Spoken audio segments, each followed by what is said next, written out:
Property में भाई बहन का हक, बेटियों के अधिकार। 2005 के बाद कानून कैसे बदला? क्या प्रॉपर्टी में बेटियों का हक है? प्रॉपर्टी में बेटियों का क्या हक है? 2005 के बाद क्या बड़ा बदलाव हुआ? सुप्रीम कोर्ट ने क्या फैसला दिया? खुद की कमाई और पैतृक संपत्ति में क्या अंतर है? अगर आप इन सभी टॉपिक्स पर जानकारी चाहते हैं तो प्लीज इस वीडियो को लास्ट तक देखिएगा। सारे टॉपिक्स हम एक एक करके आपके साथ क्लियर करने वाले हैं। तो चलिए शुरू करते हैं वीडियो। तो दोस्तों, बहुत से घरों में आज भी बेटियों से कहा जाता है कि तुम्हारी शादी में जो कुछ दे दिया गया वही तुम्हारा था।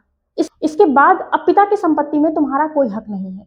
तो अगर आप भी ऐसा सोचते हैं तो आप बिल्कुल गलत हैं। कानूनी रूप से 2005 के बाद बेटियों को भी बेटों के बराबर अपने पिता की संपत्ति में अधिकार दिया गया है।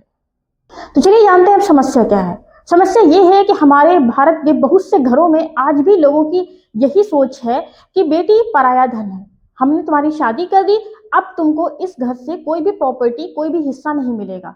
जो भी हिस्सा है, जो भी जमीन जायदाद प्रॉपर्टी जो कुछ है वो सिर्फ बेटों की है, बेटियों की नहीं है। लेकिन हम आपको बता दें, हिंदू सक्सेशन एक्ट 1956 को अमेंडमेंट किया गया 2005 में, और अमेंडमेंट के बाद कुछ नए रूल्स दिए गए। तो चलिए जानते हैं वो अब नए कानून क्या है 2005 के, जिसके अंतर्गत हमारी बेटियों को भी अपने पिता की प्रॉपर्टी में हिस्सा मिल सकता है। 2005 के पहले सिर्फ बेटों को ही अपने पिता की प्रॉपर्टी में हिस्सा मिलता था, यानी कि वारिस सिर्फ बेटा ही होता था। यानी कि अगर बेटा जन्म, मतलब ये है कि अगर बेटे का जन्म हुआ तो वो जन्म से ही अपने पिता की प्रॉपर्टी में हिस्सेदार है, मालिक है।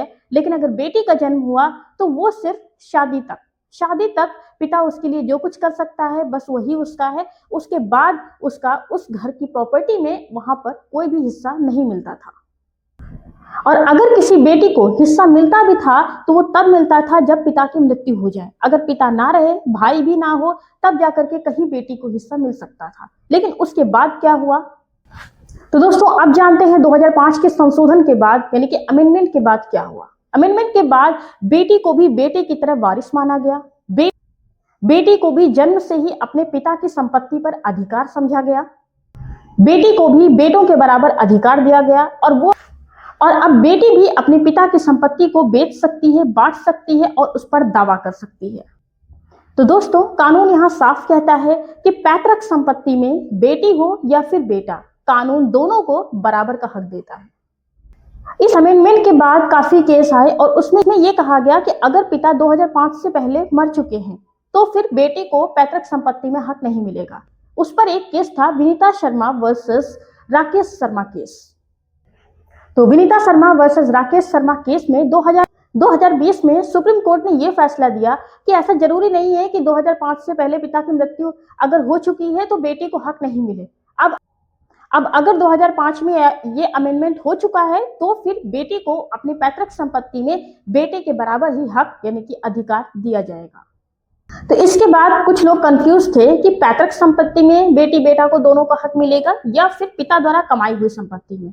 तो यहाँ पर हम आपको बता दें, पैतृक संपत्ति में जैसे कि दादा परदादा से चली आ रही जो प्रॉपर्टी है उसमें बेटी और बेटा दोनों का हक है।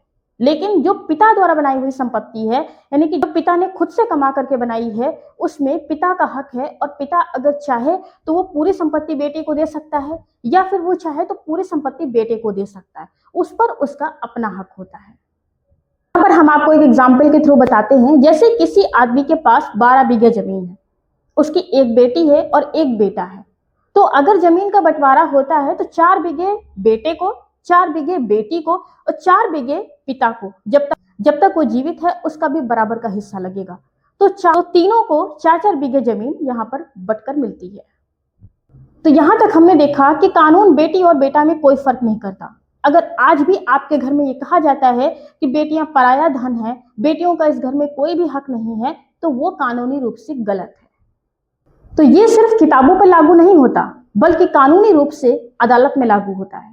तो सो फ्रेंड्स, वीडियो को ज्यादा से ज्यादा शेयर करिएगा, क्योंकि हो सकता है कोई बेटी आज भी अपने घर में अपने अधिकारों से अनजान हो। तो फिर मिलते हैं ऐसी ही किसी नई और इंफॉर्मेटिव वीडियो के साथ।